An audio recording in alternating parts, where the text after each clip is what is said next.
नमस्कार साथियों, group D exam के लिए अभी तक मैंने बहुत सारे वीडियोस क्रिएट कर दिए हैं, चाहे वो अर्थमेटिक के हों चाहे एडवांस के हों। जो सारे के सारे कॉन्सेप्ट आपके एग्जाम के पॉइंट ऑफ व्यू से बहुत ज्यादा इंपॉर्टेंट है, उन सभी को लगभग मैंने कंप्लीट कर दिया और जो थोड़े बहुत बचे भी हुए हैं उनको भी मैं डेली बेसिस पे कवर कर रहा हूं। और सारी की सारी वीडियोस का एक कलेक्शन प्लेलिस्ट बना दिया गया है, जो इस वीडियो के एंड में आपको स्क्रीन पे देखने को मिल जाएगा। तो अगर कोई बच्चा ऐसा है जिसने प्रीवियस वीडियोस को नहीं देखा है, क्योंकि मैं लगातार कमेंट रीड कर रहा हूं कि जो मैं वीडियो करा चुका हूं फिर से उसी का मेरे पास में रिक्वेस्ट आ रहा है कि सर इस वीडियो को कर दीजिए, मेंसुरेशन को कर दीजिए, क्वाड्रेटिक को कर दीजिए। मैं आपको बता दूं, मैंने कई सारी प्रीवियस वीडियोस को ऑलरेडी बना रखा है, कॉन्सेप्ट को बना रखा है, तो आप प्रीवियस वीडियोस को प्लेलिस्ट में जाके एक्सेस कर सकते हैं, जो कि वीडियो के अंत में आपको स्क्रीन पे देखने को मिल जाएगा। तो आज आप सभी बच्चों की रिक्वेस्ट पे मैं ट्रायंगल का कॉन्सेप्ट लेकर आया हूं। इसमें मैंने टॉप 20 क्वेश्चन सेलेक्ट किए हैं, जिससे मैं ट्रायंगल का सारा कॉन्सेप्ट आपको एक बार में क्लियर कर दूंगा। हालांकि ट्रायंगल का चैप्टर बहुत बड़ा है, लेकिन मैंने इसको इस तरीके से कंपाइल किया हुआ है कि इन 20 क्वेश्चन में ही आपके सारे के सारे क्वेश्चन और सारे के सारे कॉन्सेप्ट कवर हो जाएंगे। तो चलिए बिना किसी देरी के आज के वीडियो की शुरुआत करते हैं। सबसे पहला सवाल कह रहा है, एक त्रिभुज की दो भुजाओं की लंबाई 24 सेंटीमीटर और 26 सेंटीमीटर है, तो निम्नलिखित में से कौन सा तीसरी भुजा की माप हो सकती है। कभी भी त्रिभुज की दो भुजाएं दे रखी हैं और तीसरी भुजा की माप निकालनी है, तो आपको मालूम होना चाहिए कि जैसे अगर मेरी दो भुजाएं ए और बी हैं और तीसरी भुजा हमारी कितनी है, एक्स है, तो जो तीसरी भुजा का माप होगा वो हमेशा बाकी दो भुजाओं के योग से छोटा और अंतर से बड़ा होगा। कहने का मतलब यह है कि तीसरी भुजा दो भुजाओं के योग से छोटा होगा और इनके अंतर से बड़ा होगा। हमेशा इस चीज को आपको याद रखना है और इस कॉन्सेप्ट पे एग्जाम में सवाल बनते रहते हैं। जैसे कि हमारा सवाल है, अगर मैं इसी चीज को ध्यान में रखूं, दो भुजाओं की माप दे रखी है, तो जो तीसरी भुजा हो जाएगी इन दोनों के योग मतलब 24 और 26 50 50 से हमारा क्या होगा, छोटा होगा, और क्या होगा 26 और 24 2 से हमारा क्या होगा, बड़ा होगा। तो हमसे कह रहा है तीसरी भुजा का माप हो सकता है, तो 2 और 50 के बीच में जो भी हमारा नंबर होगा वो सारे के सारे नंबर तीसरी भुजा की माप हो सकते हैं। 50 से ज्यादा नहीं हो सकता और 2 से कम नहीं हो सकता, तो 50 से ज्यादा ये तीन नहीं हो सकते। सिर्फ एक ही ऐसा ऑप्शन बचा जो हमारा हो सकता है, यही हमारा क्या हो जाएगा, उत्तर हो जाएगा। अगले सवाल की तरफ चलते हैं, क्वेश्चन नंबर नेक्स्ट। त्रिभुज डीईएफ में भुजा ईएफ को जी तक बढ़ाया गया है। यदि डीईएफ बराबर 110 डिग्री और ईएफ बराबर डीएफ है, तो कह रहा है डीईएफ की माप कितनी होगी। ध्यान से मेरी बात को समझना।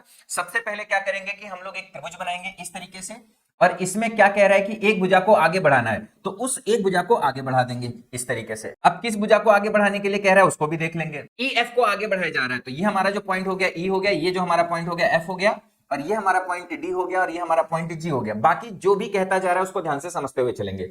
डीएफजी जो हमारा है वो दिया हुआ है 110 डिग्री। इसके साथ में कह रहा है ईएफ और डीएफ ये बराबर है। अगर ये बराबर है तो ये और ये बराबर होंगे। ये अंदर हमारा क्या हो जाएगा, समद्विबाहु त्रिभुज हो जाएगा। बराबर सामने के भुजाओं के सामने के बराबर भुजाओं के सामने के जो कोण होते हैं ये भी आपस में बराबर होते हैं। अगर ये थीटा होगा तो ये भी कितना हो जाएगा, थीटा हो जाएगा। तो कह रहा है डीईएफ कितना है, थीटा। इसी थीटा का मान आपको बताना है। अब देखो त्रिभुज में एक और प्रॉपर्टी होती है कि किसी भी त्रिभुज में अगर एक भुजा को आगे बढ़ाओगे तो ये हमारा होता है बहिष्कोण, एक्सटीरियर एंगल जिसको बोलते हैं। तो ये बहिष्कोण सामने के दो अंतः कोण के योग के बराबर होता है, तो 2 थीटा बराबर हो जाएगा 110 डिग्री, थीटा बराबर हो जाएगा 55 डिग्री, और यही हमको उत्तर में निकालना था। उम्मीद करते हैं कि बात बहुत अच्छे से समझ में आ गई। अगले सवाल पे चलो। दो समरूप त्रिभुजों के परिमाप PQR और XYZ क्रमशः 48 सेंटीमीटर और 24 सेंटीमीटर है। यदि XY 12 है तो PQ का मान बताओ। मैं आपको बता दूं, आपके एग्जाम में समरूपता से भर भर के सवाल आते हैं, और समरूपता का कॉन्सेप्ट इतना आसान होता है कि अगर आप एक बार अच्छे से सीख लो तो कोई भी सवाल आपका गलत नहीं हो। पहली बात तो यह है कि अगर दो त्रिभुज समरूप होते हैं तो जितनी भी संगत लंबाइयां होती हैं, चाहे भुजा हो, चाहे परिमाप हो, चाहे माध्यिका हो, चाहे ऊंचाई हो, सभी का अनुपात क्या रहता है, समान रहता है। जैसे अगर हम लोग बात करें PQR का परिमाप 48 दिया हुआ है और XYZ का परिमाप कितना दिया हुआ है, 24 दिया हुआ है, तो अगर मैं परिमाप के अनुपात की बात करूं तो कितना आ जाएगा, 48 और 24 आ जाएगा। 24 से भाग कर दोगे कितना आ जाएगा, 2 और 1 आ जाएगा। तो ये जो 2 और 1 है ये सभी संगत लंबाइयों का अनुपात है। परिमाप का भी अनुपात है, ऊंचाई का भी अनुपात है, माध्यिका का भी अनुपात है, और संगत भुजाओं का भी अनुपात है। अच्छा, संगत भुजाएं कैसे निकालते हैं। अगर दो त्रिभुज, जैसे इसमें लिखा हुआ है PQR और क्या है XYZ, पहले PQR है और फिर XYZ है, तो ये और ये दो त्रिभुज कैसे हैं, समरूप हैं। समरूप त्रिभुजों में हमेशा संगत शीर्ष और संगत भुजा निकालना आना चाहिए। संगत शीर्ष कैसे निकालते हैं, जो पहले नंबर का शीर्ष है वो पहले नंबर के शीर्ष के संगत, जो दूसरे नंबर का शीर्ष है वो दूसरे नंबर के शीर्ष के संगत, जो तीसरे नंबर का शीर्ष है वो तीसरे नंबर के शीर्ष के संगत। इसी तरीके से पहले दोनों को मिलाकर जो भुजा होगी, यहां पर पहले दोनों को मिलाकर जो भुजा होगी ये संगत भुजा होगी। दूसरा तीसरा संगत भुजा हो जाएगी। पहला तीसरा संगत भुजा हो जाएगी। अब देखो इसमें क्या कह रहा है कि XY हमारा कौन सा हो गया, ये वाला हो गया, मतलब नीचे वाला। भाई ये हमारा PQR है और ये हमारा एक्स वाई जेड है। तो एक्स वाई जेड के लिए जो भुजा दे रखी है कौन सी दे रखी है, एक्स वाई। एक्स वाई का मतलब कौन सा हो गया, पहला दूसरा हो गया। तो यहां पे भी हम कौन सी भुजा निकाल पाएंगे, पी क्यू निकाल पाएंगे। तो ये जो मान होगा किसका मान हो जाएगा, पी क्यू। एक का मान 12 तो दो का मान कितना हो जाएगा, 24। तो पी क्यू की लंबाई कितनी हो जाएगी, 24 सेंटीमीटर हो जाएगी। उम्मीद करते हैं कि इस बात को अच्छे से समझ गए होंगे। और मैं बता दूं इस कॉन्सेप्ट पे आप पे एग्जाम में भर भर के सवाल आते हैं। बहुत सारे सवालों को आप इसी कॉन्सेप्ट का यूज करके आसानी से निकाल सकते। अगला सवाल देखो, कह रहा है दिया गया है एक त्रिभुज एबीसी एक त्रिभुज एडीई समरूप है। त्रिभुज एबीसी और त्रिभुज एडीई समरूप है, तो कह रहा है निम्नलिखित में से कौन सा विकल्प सत्य होगा। इसमें देखो दो तरीके से बोल सकता है। एक तो जैसा ये बोला है ऐसे बोल सकता है, या आपको ऐसे बोल सकता है कि किसी एक त्रिभुज में किसी एक भुजा के समांतर एक दूसरी भुजा खींचेंगे जो क्या करेगी, इन दोनों भुजाओं को ऐसे ऐसे कट करेगी। किसी तीसरी भुजा के अगर एक समांतर रेखा खींचते हैं तो एक छोटा त्रिभुज और एक बड़ा त्रिभुज बनता है। ये दोनों त्रिभुज हमेशा समरूप होते हैं और इस हमेशा समरूप होने में संगत भुजाओं का अनुपात बराबर होता है। अच्छा, संगत भुजाएं क्या हो जाएंगी, ये भुजा और ये भुजा, मतलब ए बी और एडी ये संगत हो गई। इसी तरीके से बीसी और डी, भाई छोटे वाले में बीसी और बड़े वाले में डी। संगत कैसे निकालते हैं, कोण के सामने। जैसे ये कोण छोटे में भी है और यही कोण बड़े में भी है, तो इसके सामने का ये और इसके सामने का ये संगत हो जाएंगे। मतलब क्या हो जाएगा, बीसी बटे में क्या हो जाएगा, डी। इसी तरीके से तीसरी भुजा एसी और एई क्या हो जाएंगे, संगत हो जाएंगे, एसी बटे ए हो जाएगा। तो ये हमारा क्या हो गया, त्रिभुज और त्रिभुज समरूप है। या आप इसको ऐसे भी लिख सकते थे जैसे मैंने बोला ए बी सी और ए डी ई। अगर आप ध्यान से देखोगे तो यहाँ पे भी वही है, ए बी और एडी संगत है, ए बी और एडी संगत है। इसके बाद में बीसी और डी संगत है, बीसी और डी संगत है। इसके बाद में एसी और ए संगत है, एसी और ए संगत। लेकिन इसी में एक और इंपॉर्टेंट कॉन्सेप्ट लगता है। क्या कॉन्सेप्ट लगता है, मेरी बात को बड़े ध्यान से समझना। एक लगती है थेल्स प्रमेय।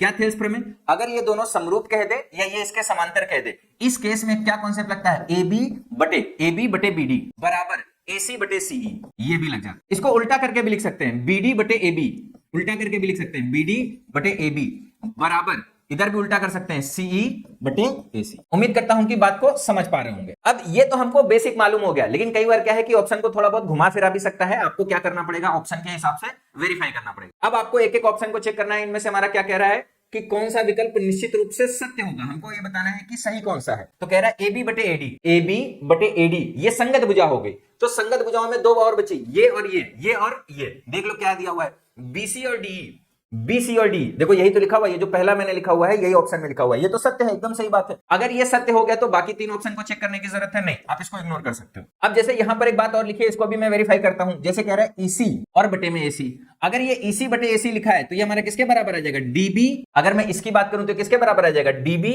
बटे में एडी के बराबर आ जाएगा। अगर इसको हमको बराबर ही करना होता तो किसके बराबर आता, इसके बराबर आता। ऐसे ही आप बाकी ऑप्शन को भी वेरीफाई कर सकते। उम्मीद करते हैं कि बात एकदम अच्छे से समझ गए होंगे। अगले सवाल पे कह रहा है दो समरूप त्रिभुजों की संगत भुजाओं का अनुपात 2:3 है। छोटे त्रिभुज का क्षेत्रफल 48 सेंटीमीटर है, तो बड़े त्रिभुज का क्षेत्रफल ज्ञात करें। मैंने आपको बताया कि दो समरूप त्रिभुजों की संगत लंबाइयों का अनुपात बराबर रहता है, लेकिन अगर लंबाई का अनुपात देके क्षेत्रफल का अनुपात पूछे तो कैसे निकालेंगे। हमेशा याद रखना कि जो एरिया रेशियो होता है, क्षेत्रफल का अनुपात होता है, वो हमेशा साइड रेशियो मतलब भुजा अनुपात का वर्ग होता है। ये जो हमारा भुजा का रेशियो होगा, जब हम इसका वर्ग करेंगे तब हमको एरिया का रेशियो मिलेगा। बस यही कॉन्सेप्ट लग जाएगा। अब साइड का रेशियो कितना दे रखा है, 2 और 3, तो इसका स्क्वायर करोगे 2 का स्क्वायर 4, 3 का स्क्वायर करोगे कितना आ जाएगा, 9 आ जाएगा। अब ये छोटा त्रिभुज है तो इसका एरिया छोटा होगा, ये बड़ा त्रिभुज है तो इसका एरिया क्या होगा, बड़ा होगा। कह रहा है यदि छोटे त्रिभुज का क्षेत्रफल 48 है, मतलब 4 का मान किसके बराबर, 48 के बराबर, तो 9 का मान किसके बराबर होगा, किसका गुणा हो रहा है, 12 का, तो यहाँ पे भी किसका गुणा कर दोगे, 12 का, कितना हो जाएगा, 108। उम्मीद करते हैं कि बात को समझ गए। आगे बढ़ा जाए। क्वेश्चन 1, क्रमशः डी और ई एक त्रिभुज एबीसी की भुजाओं के एबी और एसी के मध्य बिंदु हैं और बीसी बराबर 6 सेंटीमीटर है, तो कह रहा है डीई की लंबाई बताओ कितनी होगी। ध्यान से देखो, ये भी समरूपता के कॉन्सेप्ट से ही निकल कर आया है। इसको बोलते हैं मिड पॉइंट थ्योरम। किसी भी त्रिभुज में अगर हम दो भुजाओं के मध्य बिंदु को मिलाएं, जैसे इस भुजा का मध्य बिंदु और इस भुजा का मध्य बिंदु, इस भुजा के मध्य बिंदु को इस भुजा के मध्य बिंदु से मिलाते हैं, तो इसमें लगता है mid point theorem. Mid point theorem क्या कहता है कि जैसे अगर ये हमारा मध्य बिंदु है तो ये और ये बराबर है, इसी तरीके से ये हमारा मध्य बिंदु है तो ये और ये बराबर हो। तो मिड पॉइंट थ्योरम ये कहता है कि दो भुजाओं के मध्य बिंदु को मिलाएंगे तो हमेशा तीसरी भुजा के, जो बची हुई तीसरी भुजा है, इसके समांतर और इसकी आधी हो जाएगी। जैसे ये हमारा डी है, ये हमारा ई है, और किस किस भुजा का मध्य बिंदु है, ए बी और एसी का है, ए बी और एसी का मध्य बिंदु है। ऐसे केस में हमेशा जो डी का मान होगा ना, वो बीसी के आधे के बराबर हो जाएगा, और डी किसके समांतर हो जाएगा, बीसी के समांतर भी हो जाएगा। यही हमारा क्या कहता है, मिड पॉइंट थ्योरम कहता है। अब इसी पे एग्जाम में सवाल आ जाते हैं। अब देखो किसका मान दे रखा है, बीसी का मान दे रखा है, किसका मान पूछा जा रहा है, डी का मान पूछा जा रहा है, तो कितना हो जाएगा, 6/2। 6/2 का मतलब कितना हो जाएगा, 3 सेंटीमीटर हो जाएगा। यही हमारे सवाल का उत्तर है। अगले सवाल पे चलते। क्वेश्चन 1, त्रिभुज एबीसी में पी क्यू और आर क्रम से इसकी भुजाओं बीसी सीए और एबी के मध्य बिंदु है। यदि त्रिभुज पी क्यू आर का क्षेत्रफल 6 सेंटीमीटर स्क्वायर है, तो कह रहा है त्रिभुज एबीसी का क्षेत्रफल क्या होगा। यह भी इसी मिड पॉइंट थ्योरम के कॉन्सेप्ट से निकल कर आता है। और माध्यिकाओं के कॉन्सेप्ट से निकल कर आता है। क्या कॉन्सेप्ट निकल कर आता है कि जैसे अगर हमने दो मध्य बिंदुओं को इधर मिलाया और इसका मध्य बिंदु इसके मध्य बिंदु से मिलाया, इसके मध्य बिंदु को इसके मध्य बिंदु से मिलाया, इस तरीके से ये हमारा इसके बराबर है, ये हमारा इसके बराबर है और ये हमारा इसके बराबर है। तो मैं आपको बता दूं कि ये चारों के चारों, ध्यान से मेरी बात को समझना, कॉन्सेप्ट देखो, अगर मैंने कहा कि ये हमारा जो साइड है इसको मैं 2a मान लूं, तो ये भाई ये और ये बराबर हो गए, मध्य बिंदु है, तो इधर कितना हो जाएगा a, इधर कितना हो जाएगा a। अब देखो इस त्रिभुज में दो भुजाओं के मध्य बिंदु को मिलाएंगे तो तीसरी भुजा के समांतर और इसकी क्या हो जाएगी आधी, अगर ये 2a है तो ये कितना हो जाएगा a हो जाएगा। अब जैसे इधर हुआ है वैसे इधर अगर मैं इसको क्या मान लूं 2b मान लूं तो ये हमारा कितना हो जाएगा b, ये हमारा कितना हो जाएगा b, और ये दो मध्य बिंदु को मिलाएंगे तो इसके समांतर और इसका आधा, तो 2b का आधा कितना हो जाएगा b। इसी तरीके से अगर मैं इसको कितना मान लूं 2c मान लूं, ये कितना हो जाएगा c, ये कितना हो जाएगा c, 2c का आधा ये कितना हो जाएगा c। अब अगर आप ध्यान से पूरे त्रिभुज को देखोगे बड़े वाले त्रिभुज में, तो इसमें 4 त्रिभुज बन गए और चारों त्रिभुज में ये वाला जो त्रिभुज है छोटा सा, इसकी 3 भुजाएं हैं abc, ये वाला त्रिभुज है इसकी 3 भुजाएं हैं abc, ये वाला त्रिभुज है इसकी 3 भुजाएं हैं abc, ये अंदर वाला त्रिभुज है इसकी 3 भुजाएं हैं abc। मैं आपको बता दूं किन्हीं भी दो त्रिभुज की अगर सारी की सारी भुजाएं बराबर है, मतलब इसकी भी ABC है इसकी भी ABC है, जैसे मैंने कहा एक त्रिभुज है जिसकी भुजाएं 3 4 5 है और दूसरा त्रिभुज है जिसकी भुजाएं 3 4 5 है, चाहे आप इसको 3 4 5 लिख दो या 3 5 4 लिख दो, तो मैं आपको बता दूं ये दोनों त्रिभुज सर्वांगसम होंगे। हाँ, संगत शीर्ष अलग हो जाएंगे लेकिन दोनों आपस में सर्वांगसम होंगे और सर्वांगसम त्रिभुज की प्रॉपर्टी होती है कि उनके एरिया आपस में बराबर हो। अगर तीनों भुजाएं बराबर है तो एरिया अपने आप बराबर आ जाएगा। तो अगर मैं इसका एरिया a मानूंगा तो इसका भी एरिया कितना हो जाएगा a हो जाएगा, इसका भी एरिया कितना हो जाएगा a हो जाएगा, इसका भी एरिया कितना हो जाएगा a, और पूरे ट्रायंगल का एरिया कितना हो जाएगा 4a हो जाएगा। अब देखो कह रहा है अंदर वाला ये हमारा कह रहा था बाहर a b c और ये p q r, इस तरीके से कह रहे हैं इसका एरिया हमारा यहाँ पे a ना लेके आप कुछ और ले लो, x ले लो, एरिया को यहाँ पे x ले लो वरना डबलिंग हो जाएगा a का। अगर मैंने कहा इसका एरिया x तो इसका भी एरिया x, इसका भी एरिया x, इसका भी एरिया x और इसका पूरे का एरिया कितना हो जाएगा 4x। आपको कितना दे रखा है, x का मान दे रखा है कितना है 6 सेंटीमीटर स्क्वायर, तो 4x का मान कितना हो जाएगा 4 6 24 सेंटीमीटर। बस यही हमारे सवाल का उत्तर। उम्मीद करते हैं कि बात को बहुत अच्छी तरीके से समझ गए होंगे। अगला सवाल बहुत इंपॉर्टेंट कॉन्सेप्ट है, बहुत ज्यादा एग्जाम में पूछा जाता है। मैं किस सवाल की बात कर रहा हूँ, इस सवाल की बात कर। त्रिभुज ABC में AB बराबर 3 मीटर, BC बराबर 4 मीटर और AC बराबर 5 मीटर। त्रिभुज PRQ में PR 4 मीटर, PQ 5 मीटर और RQ 3 मीटर। तो निम्न में से कौन सा सर्वांगसमता का सही क्रम है। अभी देखो मैंने आपको एक बात बताई कि अगर कोई भी दो त्रिभुज जिनकी तीनों भुजाएं आपस में बराबर हो जाएं तो वो सर्वांगसम होते हैं, लेकिन वो सर्वांगसमता का क्रम मतलब संगत शीर्ष कैसे निकालते हैं मेरी बात को ध्यान से समझ। एक बार में आपको आंसर निकलेगा। क्या, सबसे पहले तो बराबर भुजा को पकड़ो, जैसे यहां पर अगर 3 मीटर है तो यहां पर भी 3 मीटर को पकड़ो, तो जो 3 मीटर और 3 मीटर है यही आपकी क्या हो जाएगी, संगत भुजा हो जाएगी। जैसे ही आपको संगत भुजा मिलेगी वैसे ही आपको संगत शीर्ष मिलेगा। कैसे, जो भुजा है AB है तो क्या बच गया, C बच गया, तो पहले त्रिभुज का शीर्ष C, इसमें RQ है, क्या बच गया P, तो हमेशा C किसके संगत हो जाएगा, P के संगत हो जाएगा। संगत होने का मतलब यह है कि अगर C पहली पोजीशन पे होगा तो P भी पहली पोजीशन पे होगा, C दूसरी पोजीशन पे होगा तो ये भी दूसरी पोजीशन पे, ये पहली पे है तो ये पहली पे, ये दूसरी पे है तो ये दूसरी पे, ये तीसरी पे है तो ये तीसरी पोजीशन। जैसे अगर मैंने बोला ABC तो C अगर हमारा तीसरी पे आया तो अब यहाँ पे क्या क्रम है हमको मालूम नहीं है, P यहाँ पे कहां पे आएगा ये नहीं मालूम है, लेकिन R हमेशा कहां पर आएगा, आखिरी पे है। तो सबसे पहले बस इसी को चेक करो कि क्रम क्या है, C और P का क्रम बराबर होना चाहिए। जैसे C अगर देखो किस नंबर पे, तीसरा, तो P किस नंबर पे आना चाहिए, तीसरा, लेकिन आ रहा है नहीं आ रहा है, ये हमारा P कहां होना चाहिए था, यहां होना चाहिए था, इसलिए हमारा सर्वांगसमता का सही क्रम नहीं है। फिर C हमारा कहां पर आया है, पहले पे, तो P हमारा कहां आना चाहिए, पहले पे, ये भी हमारा सर्वांगसमता का क्रम सही नहीं है। अगर C की बात करें तो कहां पर है, तीसरे पर है, तो फिर से भाई P हमारा कहां पर आना चाहिए, तीसरे पर आना चाहिए, सर्वांगसमता का सही क्रम नहीं है। C हमारा कहां पर है, दूसरे पर है, तो P कहां पर आना चाहिए, दूसरे पर आना चाहिए, एकदम सही। अब देखो 3 ऑप्शन ऑलरेडी एलिमिनेट कर चुके हैं, एक ही ऑप्शन हमारा मैच कर रहा है तो ये आंसर हो जाएगा। मान लो अगर हमको 2 ऑप्शन मैच करते तो फिर हम अगली भुजा पर जाते, जैसे यहां पर हमारा 4 मीटर है, यहां पर हमारा 4 मीटर है, तो BC के अलावा कौन बच गया, A हमारा किसके संगत हो जाता, PR के अलावा कौन बच गया, Q, तो A हमारा किसके संगत हो गया, Q के संगत हो गया। इसी तरीके से बाकी भी निकाल सकते हो, लेकिन आपको 3 तक जाने की जरूरत ही नहीं पड़ेगी, पहले वाले से ही काम हो जाएगा। और ये जो मैंने आपको तरीका सिखाया ये इतना आसान है, आप सोच नहीं सकते। अगर आप एक बार इसी सवाल को अपने से लगाओगे आपको, अरे सर जी ये तो सवाल देखा AB और RQ, वहां पे बचा C, यहां पे बचा P, C और P को मैच करा दिया, कहानी खत्म। मुश्किल से 4-5 सेकंड का समय लगेगा और आपका आंसर आ जाएगा। और बाकी बच्चे इसी सवाल को समझ ही नहीं पाएंगे करना क्या है, सॉल्व करने की तो बात ही छोड़ दो। चलो अगले सवाल पे चलो। कह रहा है त्रिभुज की माध्यिकाओं का प्रतिच्छेद बिंदु क्या कहलाता है। देखो त्रिभुज में होते हैं केंद्र, टोटल 4 तरीके के केंद्र हम लोग पढ़ते हैं। एक होता है अंतः केंद्र, एक होता है परिकेंद्र, एक होता है लंब केंद्र और एक होता है गुरुत्व केंद्र। आपको ये चारों के चारों केंद्र मालूम होने चाहिए कि बनते कैसे हैं।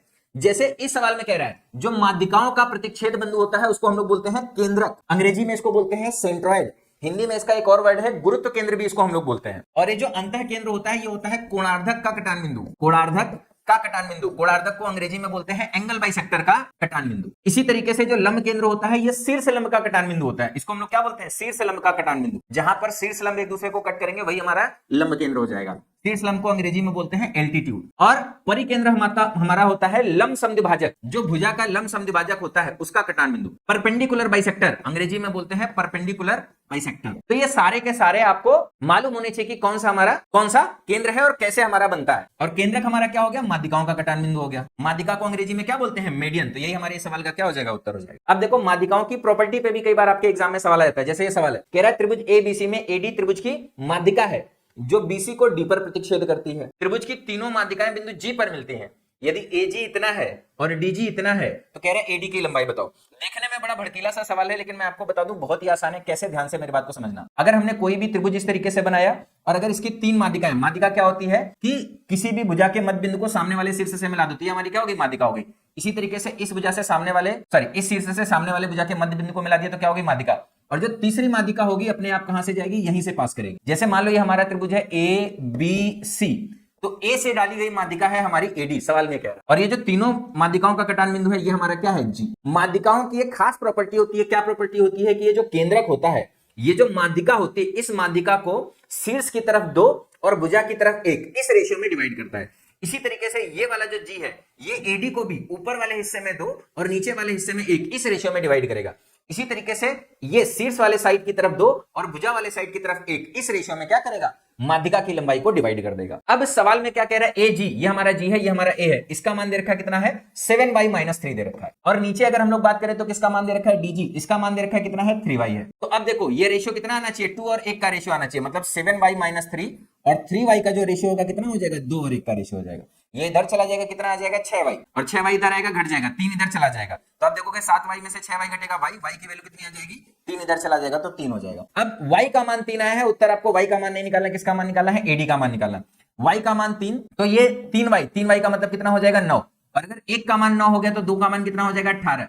ये ऊपर वाला हिस्सा 18, ये 9, तो टोटल कितना हो जाएगा, 27। अब देखो ये 2 है, ये 1 है, तो टोटल एडी कितना हो जाएगा, 3 हो जाएगा। ऐसे भी समझ सकते थे। 1 का मान 9 तो 3 का मान कितना हो जाएगा, 27 यूनिट हो जाएगा, मतलब 27 सेंटीमीटर। बात समझ गए।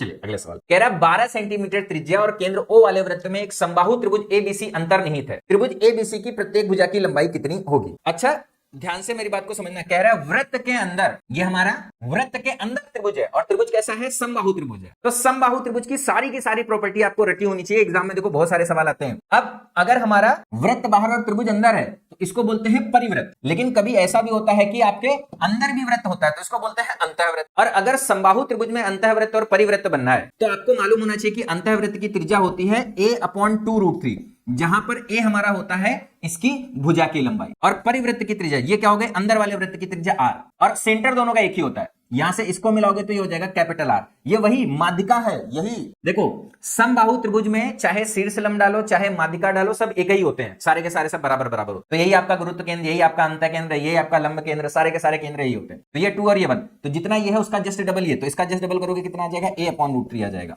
अगर आप कोई एक भी याद रख सकते हो तो दूसरा अपने आप याद रह जाएगा। और ये जो पूरी की पूरी ऊंचाई हो जाएगी दोनों को जोड़ दोगे तो उसको बोलते हैं h की वैल्यू आ जाएगी √3/2e। ये सारी की सारी प्रॉपर्टी आपको रटी होनी चाहिए समबाहु त्रिभुज में। अच्छा इसका जो एरिया होता है, क्षेत्रफल होता है, ये भी आपको रटा होना चाहिए 2 टर्म में। एक तो भुजा के टर्म में कितना होता है, √3/4a², और ऊंचाई के टर्म में भी रटा होना चाहिए, h² होता है। बहुत सारे बच्चों को नहीं मालूम है, जिसको नहीं मालूम है नोट कर लो, एग्जाम में इसका भी यूज रहता है। अब इस वाले सवाल में क्या कह रहा है, त्रिज्या हमको दे रखी है और कौन सी, परिवृत्त की त्रिज्या है, मतलब ये मान दे रखा है, कितना दे रखा है, 12 दे रखा है। और हमसे क्या कह रहा है, भुजा की लंबाई निकालो। तो भुजा की लंबाई कितनी हो जाएगी, यहां से अगर a का मान निकालोगे तो कितना आ जाएगा, 12√3। अब देख लो कौन सा आंसर सही दियो, जो भी पूछे सब निकाल सकते हो। कभी अंतःवृत्त की त्रिज्या देके भुजा पूछ लेगा, कभी परवृत्त की त्रिज्या देके भुजा पूछ लेगा, कभी भुजा देके परिवृत्त की त्रिज्या पूछ लेगा। मतलब जितने वेरिएशन है सब आप इससे कवर कर सकते हो। चलो क्वेश्चन नंबर, कह रहा है यदि एक त्रिभुज का एक कोण अन्य 2 कोणों के योग के बराबर होता है तो त्रिभुज क्या होता है। भाई एग्जाम में इतनी बार पूछा गया है सवाल जिसकी कोई लिमिट नहीं है और बहुत बेहतरीन क्वेश्चन है और बहुत ही आसान है। मैं आपको बता दूं ये समकोण त्रिभुज की प्रॉपर्टी होती है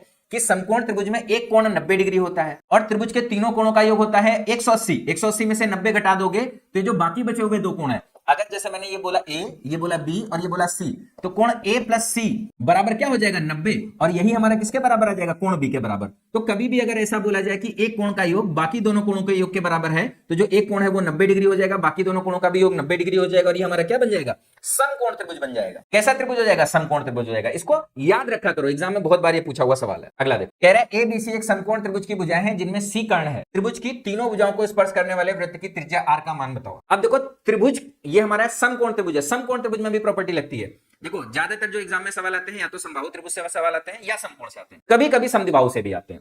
तो सबसे पहले समबाहु त्रिभुज के सारे सवाल प्रॉपर्टी सीखी, अब हम लोग समकोण त्रिभुज की प्रॉपर्टी पे आ गए हैं। तो समकोण त्रिभुज के लिए मेरी बात को बड़े ध्यान से समझना। जैसे अगर ये हमारा समकोण त्रिभुज है, समकोण त्रिभुज में तीन भुजाएं हैं, अगर एक भुजा ए, एक भुजा बी और जो कर्ण है इसको मैंने बोला सी, तो देखो क्या क्या पूछा जाता है। जैसे अभी हम लोगों ने समबाहु त्रिभुज के बारे में बात किया था, अंतःवृत्त और परिवृत्त, तो यहां पे भी अंतःवृत्त और परिवृत्त दो चीजें पूछेगा आपसे। ठीक, यहां पे भी आपसे दो चीजें पूछेगा, एक तो अंतःवृत्त की त्रिज्या पूछेगा और एक परिवृत्त की त्रिज्या पूछेगा। और क्या पूछेगा, एक और पूछेगा कि ये जो वाला है शीर्ष 90 डिग्री वाला शीर्ष है, इससे माध्यिका की लंबाई, और यही वाले शीर्ष से क्या करेगा इस पे शीर्ष लंब डालेगा, उसकी भी लंबाई पूछेगा, यहां से इस पे लंब डालेगा। ये है माध्यिका, माध्यिका को मैं एम से रिप्रेजेंट कर रहा हूं। माध्यिका का मतलब क्या है कि ये वाला जो पार्ट है ये दो बराबर भागों में डिवाइड करेगा, और ये जो है इसको शीर्ष लंब बोलूंगा, ये इस पे 90 डिग्री है तो इसको मैं पी बोलूंगा। अब सबसे पहले अंतःवृत्त की त्रिज्या, अंतःवृत्त की त्रिज्या होती है आर, और ये फॉर्मूला बनता है a plus B minus C by 2। देखो समकोण त्रिभुज के लिए भी याद होना चाहिए, और जनरल किसी भी त्रिभुज के लिए आपको याद होना चाहिए, चाहे समकोण हो चाहे कोई भी त्रिभुज हो, समबाहु हो, समद्विबाहु हो,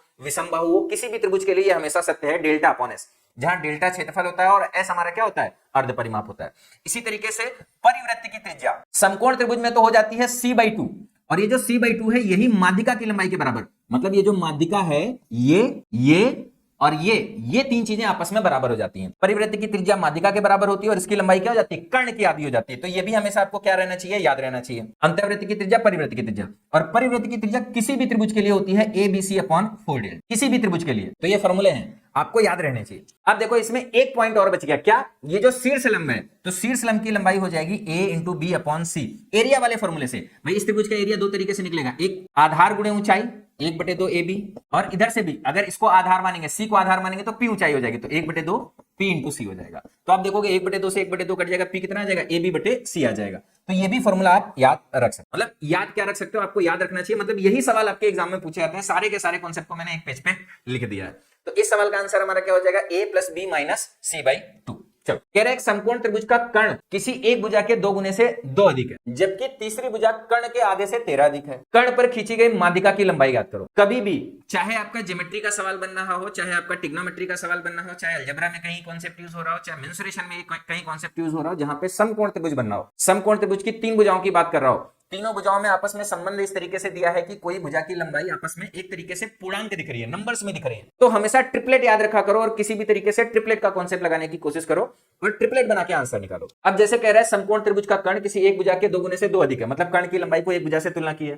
फिर कह रहा है तीसरी भुजा से भी इसकी तुलना कर रखी है। कह रहा है कर्ण पर खींची गई माध्यिका की लंबाई क्या होगी। ऐसे सवालों में कभी भी अगर आप सवाल से सवाल को सॉल्व करोगे ना तो बहुत लंबा हो जाएगा, परेशान हो जाओगे। इसी सवाल को एकदम आसान तरीके से सॉल्व करने का मैं तरीका आपको सिखाने जा रहा हूं। कैसे करेंगे, सबसे पहले जो पूछा गया है वो है क्या, कर्ण पर खींची गई माध्यिका की लंबाई। कर्ण पर जो खींची गई माध्यिका की लंबाई होती है वो क्या होती है, कर्ण की आधी होती है। यही कॉन्सेप्ट यहां लगाओ। अगर ये हमारी माध्यिका की लंबाई है तो कर्ण हमारा कितना हो जाएगा, इसका डबल। कहने का मतलब अगर ये उत्तर है तो कर्ण कितना होना चाहिए, इतना होना चाहिए। इसी तरीके से अगर ये कर्ण हुआ तो सॉरी ये माध्यिका हुआ तो कर्ण कितना होना चाहिए, 36 होना चाहिए। ये माध्यिका हुआ तो कर्ण कितना होना चाहिए, 34 होना चाहिए। ये माध्यिका हुआ तो कर्ण कितना होना चाहिए, 40 होना चाहिए। अब कर्ण के साथ में आपको ट्रिपलेट बनाना है। अब ट्रिपलेट कैसे मिलेगा, सवाल में बाकी जो 2 भुजाओं के बारे में संबंध दिया गया है उसको निकालो। कह रहा है त्रिभुज का कर्ण किसी एक भुजा के 2 गुने से 2 अधिक है, तो ये 2 गुने से 2 अधिक है। 2 गुने से 2 अधिक का मतलब कितना हो गया, 2x + 2 हो गया। तो यहां से 30 में से 2 घटाएंगे कितना बचा, 28। 28 में 2 से भाग करेंगे कितना आ जाएगा, 14।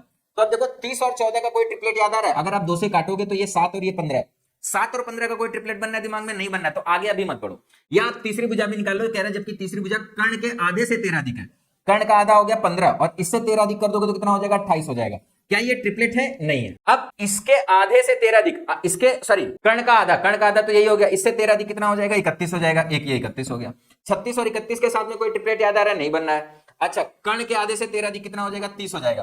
क्या यहाँ पे कोई ट्रिपलेट बन रहा है? कट रहा है। ये हमारा है 2 से भाग करेंगे 17, 2 से भाग करेंगे कितना आ जाएगा? 15, 17 15, 8 15 17 होता है, 8 15 17 होता है। तो 8 15 17 होता है, 17 का डबल है, 15 का डबल है, तो इसका भी डबल कर दो 16। अब इसको वेरीफाई कर लो कि क्या ये बन रहा है? कह रहा है कर्ण किसी एक भुजा के 2 गुने से 2 अधिक है। तो कर्ण किसी एक भुजा के 2 गुने से 2 अधिक है। 2 इधर जाएगा 32, 32 में 2 भाग करोगे x का मान कितना आना चाहिए? 16। एक 16 आ गया। और दूसरा तीसरी भुजा कर्ण के आधे से 13 अधिक है।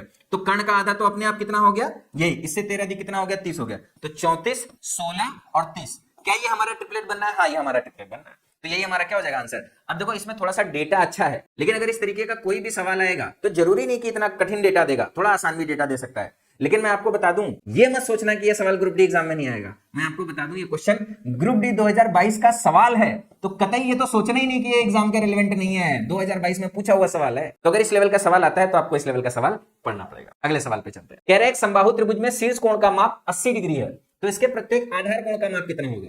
समबाहु त्रिभुज कर लिया, समकोण त्रिभुज कर लिया, समद्विबाहु बड़ा इंपॉर्टेंट है। समद्विबाहु की प्रॉपर्टी क्या होती है इसको भी समझ लो। किसी भी समद्विबाहु त्रिभुज में 2 भुजाएं बराबर होती हैं, उनके सामने के 2 कोण बराबर होते हैं, और ये जो बराबर कोण से लगी हुई भुजा होती है ना, इसी को हमेशा बोलते हैं आधार। और अगर यहां से हमने कोई लंब डाला तो यही हमारा लंब होगा, यही हमारा माध्यिका होगा, यही हमारा एंगल बाइसेक्टर होगा, सब यही होगा। और इसमें भी समकोण त्रिभुज की प्रॉपर्टी लगती है अगर हमको भुजा निकालनी है, लंबाई निकालनी है, या क्षेत्रफल निकालना है, या परिमाण निकालना है। कोण निकालना है तो कोण की प्रॉपर्टी। अब कह रहा है कि शीर्ष कोण मतलब ये वाला कोण, इसको हमेशा क्या बोलेंगे? शीर्ष बोलेंगे। कह रहा है शीर्ष कोण हमारा कितना है? 80 डिग्री है। अगर ये हमारा कितना हो गया? 80 डिग्री हो गया। तो त्रिभुज में तीनों कोणों का योग होता है 180। 80 हटा दो, कितना बचा? 100। तो ये और ये आपस में बराबर है। 100 को 2 भागों में बांट दोगे तो ये कितना हो जाएगा? 50 डिग्री। और ये भी कितना हो जाएगा? 50 डिग्री। तो दोनों जो आधार कोण होंगे, प्रत्येक आधार कोण का माप कितना हो जाएगा? 50 और 50 डिग्री हो जाएगा। अलग अलग तो होगा ही नहीं, बराबर बराबर ही होगा। 60 60 नहीं हुआ, 50 50 होगा। अगर 60 60 होगा तो तीनों 60 60। क्लियर? चलो अगला सवाल। कह रहा है एक समद्विबाहु त्रिभुज की 2 समान भुजाओं में से प्रत्येक की लंबाई 5 सेंटीमीटर और इसके आधार की लंबाई 8 सेंटीमीटर है। तो कह रहा है त्रिभुज का क्षेत्रफल क्या होगा? अभी मैंने आपको समझाने की कोशिश की कि अगर त्रिभुज का क्षेत्रफल निकालना है या परिमाप निकालना है तो क्या कॉन्सेप्ट यूज करोगे? शीर्ष लंब डालोगे। वैसे तो क्षेत्रफल निकालने के लिए आप हेरोन्स फॉर्मूला भी लगा सकते हो, लेकिन अगर आपको मालूम चले कि समद्विबाहु त्रिभुज है तो हेरोन्स की जरूरत नहीं, इससे शीर्ष लंब डालो। ये क्या करेगा कि इसको 2 बराबर भागों में बांटेगा। कह रहा है बराबर भुजाओं की लंबाई कितनी है? 5, और तीसरी भुजा जो बच गई कितनी है? 8। तो इधर कितना हो जाएगा? 4। इधर कितना हो जाएगा? 4। और ये हमारा क्या बन जाएगा? समकोण त्रिभुज। ये हमारा हो गया कर्ण, ये हमारा हो गया आधार। 5 4 और ट्रिपलेट हमारा क्या हो गया? 3 हो गया। अब देखो समद्विबाहु त्रिभुज में ये पूरा का पूरा हो गया आधार, ये पूरा पूरा हो गया ऊंचाई, और अगर आपको क्षेत्रफल निकालना है तो क्या हो जाएगा? 1/2 आधार गुणे ऊंचाई। अब अगर देखोगे तो 24 24 में 2 का भाग करोगे कितना आ जाएगा? 12। यही हमारे सवाल का क्या हो जाएगा? तो समद्विबाहु त्रिभुज में एरिया निकालना, भुजा की लंबाई निकालना, परिमाप निकालना हमेशा इसी तरीके से निकालोगे। समकोण त्रिभुज बना। क्लियर? चलो अगला सवाल। कह रहा है एक त्रिभुज एबीसी में कोण एबीसी और कोण एसीबी के द्विभाजक O पर मिलते हैं। कह रहा है कोण बीएसी 60 डिग्री है तो बीओसी का मान कितना होगा? देखो ये हमारा एंगल बाइसेक्टर थ्योरम है जो कोण पे आधारित है। कभी भी अगर ऐसा बोला जाए कि 2 कोणों के बाइसेक्टर, जैसे इस कोण का कोणार्धक खींचे और इस कोण का कोणार्धक खींचे, तो जहां पर मिलते हैं इनको हम लोग क्या बोलते हैं? इन सेंटर बोलते हैं, अंतः केंद्र बोलते हैं। तो जो अंतः केंद्र पर बना कोण है, जैसे अगर ये हमारा कौन कौन से बी और सी का है, तो ये ए हो गया, ये बी हो गया, ये सी हो गया। तो अगर ये वाला कोण निकालना है ना, तो ये हमेशा होता है 90 + a/2। जितना हमारा ये होगा उसका जस्ट 90 + a/2 ये वाला एंगल हो जाएगा। अब यहाँ पर ये दिया हुआ कितना है? ओ है। बीओसी का मान बताना है। बीएसी का मान कितना दे रखा है? 60। तो ये कितना हो जाएगा? 30। और 90 और 30 कितना हो जाएगा? 120 डिग्री हो जाएगा। यही हमारे सवाल का क्या हो जाएगा? उत्तर। एंगल बाइसेक्टर थ्योरम पे कोण पे भी आधारित सवाल आता है। कभी इसका मान देके इसका मान पूछ लेगा, कभी इसका मान देके इसका मान पूछ लेगा। अगर मान लो इसका मान दे दिया कि 115 डिग्री है और बताओ इसका मान कितना होगा, तो आपको देखना है कि 90 से कितना ज्यादा है? 25 ज्यादा है। तो जितना ज्यादा इसका जस्ट डबल। क्यों? क्योंकि ये हमारा किसके बराबर है? a/2 के बराबर है। तो इसका डबल करोगे तो ये वाला कितना आ जाएगा? 50। ये दिया है तो ये निकल जाएगा, ये दिया है तो ये निकल जाएगा। उम्मीद करते हैं कि बात को समझ क्लियर। चलो, त्रिभुज एबीसी में एडी कोण ए का समद्विभाजित करती है और डी बीसी पर स्थित एक बिंदु है। यदि एम एसी बराबर 4.2, बीडी बराबर 4 सेंटीमीटर, एम बीसी बराबर 7 सेंटीमीटर, एम ए बी का मान क्या होगा? ये लाइन और ये एम से कंफ्यूज ना होना। कभी अगर लाइन लिखा है तो उसका मतलब होता है लेंथ, एम का मतलब होता है मेजर, मेजर का मतलब होता है माप, मतलब बीसी की माप। कोई मतलब ही नहीं है, वो सीधे सीधे जो बीसी की लंबाई है उसी की बात कर रहा है, कंफ्यूज होने की जरूरत नहीं है। अब देखो एंगल बाइसेक्टर थ्योरम में जैसे कोण पे आधारित सवाल आते हैं, वैसे भुजा पे भी आधारित सवाल आते हैं। भुजा पर आधारित सवाल कैसे आते हैं, मेरी बात को ध्यान से समझना कि किसी भी त्रिभुज में अगर एक शीर्ष से अगर हम एक एंगल बाइसेक्टर खींचे इस तरीके से, एंगल बाइसेक्टर का मतलब ये कोण और ये कोण आपस में बराबर हो गए। अगर मान लो ये ए है, ये बी है, ये सी है, एबीसी में एडी हमारा कोणार्धक हो, तो कोणार्धक की प्रॉपर्टी क्या होती है कि जिस रेशियो में ए बी और एसी होंगे, जिस रेशियो में ए बी और एसी होंगे, उसी रेशियो में ये बीडी और डीसी बढ़ जाएगा। ऐसे भी लिख सकते हो या ऐसे भी लिख सकते हो। जिस रेशियो में ये और ये होगा, ए बी और बीडी का जो रेशियो होगा, वही रेशियो किसका हो जाएगा? AC और CD का, मतलब इसका रेशियो, इसका रेशियो। उल्टा भी कर सकते हो, इसका रेशियो, इसका रेशियो। ठीक, रेशियो है, एडजस्ट कर सकते हो अपने हिसाब से जैसे भी नीड हो। अब सवाल में क्या कह रहा है, AC ये दिया हुआ है 4.9, BD ये दिया हुआ है 4 सेंटीमीटर, BC का मतलब हो गया पूरा, दिया हुआ है 7, अगर ये 4 है तो बचा हुआ कितना हो गया 3, तो इधर का पार्ट कितना हो जाएगा 3 हो जाएगा। अब देखो इनमें 4 और 3 का रेशियो है, तो इनमें भी कितना आएगा 4 और 3 का रेशियो। भाई यहाँ 4 और 3 है, ये हो गया 4 और ये हो गया 3, तो AB और AC में भी कितना आ जाएगा 4 और 3, 3 का मान दे रखा है कितना है 4.2 के बराबर। तो किसका मान पूछ रहा है, AB का मान पूछ रहा है, इसका मान पूछ रहा है। 14 या 42, 1.4 का गुणा हो रहा है, तो 1.4 का गुणा यहां करोगे कितना हो जाएगा 5.6 हो जाएगा। 5.6 हमारा क्या आ जाएगा उत्तर। उम्मीद करते हैं कि एंगल बाइसेक्टर के इस कॉन्सेप्ट को भी अच्छी तरीके से समझ गए होंगे। अगले सवाल पे त्रिभुज ABC में देखो ये सवाल है एंगल बाइसेक्टर और शीर्षलंब। कभी भी अगर आपको एंगल बाइसेक्टर मतलब कोणार्धक और शीर्षलंब के बीच का कोण पूछा जाए, ये हमारा है कोणार्धक और ये हमारा है शीर्षलंब, अगर इनके बीच का कोण पूछा जाए तो हमेशा याद रखना थीटा की वैल्यू होती है कोण B माइनस कोण C।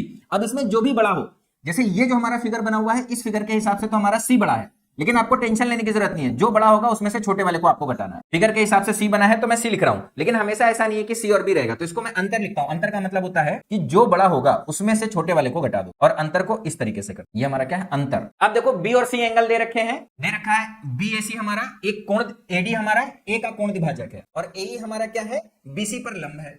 तो DAE मतलब एंगल बाइसेक्टर और शीर्षलंब के बीच का कोण निकालना है, तो बस यही कॉन्सेप्ट लगा दो। 50 30, 50 और 30 कितना हो गया 20, 20 बटे 2 करोगे कितना आ जाएगा 10 डिग्री आ जाएगा। ये ग्रुप डी के एग्जाम में कई बार ऑलरेडी पूछा जा चुका सवाल। चलो कह रहा है एक त्रिभुज की 3 माध्यिकाओं की लंबाई दे रखी है, त्रिभुज का क्षेत्रफल बताओ।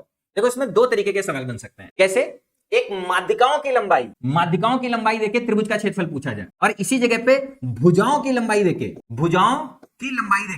त्रिभुज का क्षेत्रफल पूछा जाए। तो चाहे ये हो चाहे ये हो, फॉर्मूला एक ही लगेगा, मतलब कैलकुलेशन करने का तरीका एक ही, थोड़ा सा डिफरेंस आएगा। इसके लिए आपको आखिरी स्टेप में कुछ नहीं करना है।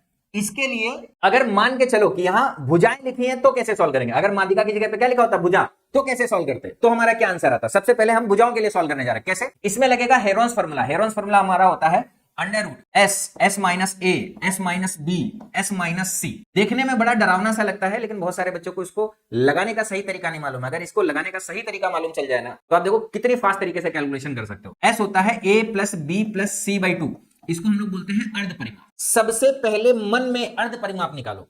कैसे, देखो 5 6 11 7 18, 18 का आधा करोगे कितना आएगा 9, तीनों को जोड़ के क्या कर दिया आधा कर दिया, कितना आ गया 9, 7 5 12 6 18 का आधा कर दिया कितना आ गया 9। अब ये जो 9 है लिखने की जरूरत नहीं है, मन में रखो। अब एरिया लिखो सीधे सीधे। एरिया हमारा क्या हो जाएगा, ध्यान से देखो, सबसे पहले S जो आया है वही लिखना है, कितना आया है 9। अब क्या करना है S माइनस A लिखना है, तो 9 में से पहली भुजा घटाओ S माइनस A, 9 में से 5 जाएगा कितना आएगा 4, फिर 9 में से दूसरी भुजा घटाओ, 9 में से 6 का कितना आएगा 3, 9 में से तीसरी भुजा घटाओ कितना आएगा 2 आएगा, हो गया। अब देखो 9 चौक 36 और ये 6 है, तो ये 36 बाहर आ जाएगा, कितना आ जाएगा 6, और अंदर कितना बचेगा √6। अगर यहीं पर हमारा सवाल लिखा होता है कि ये भुजाएं हैं, तो हमारा एरिया यही आ जाता, कहानी क्या हो जाती, खत्म हो जाती, आंसर हम क्या टिक कर देते, A टिक कर देते। लेकिन अगर माध्यिकाएं दी हैं तो इतना कैलकुलेशन करेंगे, और ये अगर माध्यिकाएं हैं, इनसे बनने वाले त्रिभुज का क्षेत्रफल इतना है, तो एक्चुअल त्रिभुज का क्षेत्रफल कितना होगा, इसमें बस 4/3 का गुणा और कर दो, यही हमारा आंसर। किसका गुणा करेंगे 4/3 का, अगर माध्यिकाओं के लिए आएगा तो एक्स्ट्रा 4/3 का गुणा कर दोगे। अब 3 दूनी 6 और 4 दूनी 8, 8√6 हो जाएगा इस सवाल का आंसर, बस बाकी कुछ नहीं। मतलब यहां से यहां तक का प्रोसेस दोनों के लिए सेम है। अगर भुजा दे के एरिया निकालना है तो बस जो आंसर आए वही उत्तर हो गया, लेकिन अगर माध्यिका दे के एरिया निकालना है तो 4/3 का और गुणा कर। तो आज की इस क्लास में मैंने थोड़े से क्वेश्चन ज्यादा लिए हैं, क्योंकि ट्रायंगल का चैप्टर थोड़ा सा बड़ा है, और कोशिश किया है कि हर तरीके के सवाल को कवर करें। आपने देखा होगा मैंने एंगल से रिलेटेड सवाल को भी कवर किया है, फॉर्मेशन से भी रिलेटेड सवाल को कवर किया है, केंद्र से भी रिलेटेड सवाल को कवर किया है, समबाहु त्रिभुज, समकोण त्रिभुज, समद्विबाहु त्रिभुज और विषमबाहु त्रिभुज के जितने भी तरीके के सवाल बन सकते हैं, एग्जाम में पूछे जा सकते हैं, प्रीवियस ईयर में कभी भी पूछे गए हैं, सारे के सारे कॉन्सेप्ट कवर हो गए। रिसेंट एग्जाम में जो सवाल आ रहा है वो भी कवर हो गए, जो आने वाले शिफ्टों के एक क्वेश्चन है वो भी आपकी इस क्लास में कवर हो गए। तो अगर कोई बच्चा ऐसा है जिसने ये सारे के सारे कॉन्सेप्ट नहीं सीखे हैं, पहली बार है, तो हो सकता है थोड़ा सा ज्यादा लगेगा। इसी वीडियो को अगर आपने 2-3 बार देख लिया तो आपके ट्रायंगल के सारे कॉन्सेप्ट कवर हो जाएंगे। उम्मीद करते हैं कि सेशन आपको पसंद आया होगा। पसंद आया है तो वीडियो को जरूर लाइक करेंगे, और ऐसे ही बेहतरीन कॉन्सेप्ट के लिए अभी सब्सक्राइब करें पाठशाला रेलवे एग्जाम्स को। मिलते हैं नेक्स्ट सेशन में, तब तक के लिए बाय बाय, टेक केयर, जय हिंद। और प्लेलिस्ट का लिंक आपको यहाँ पे मिल जाएगा।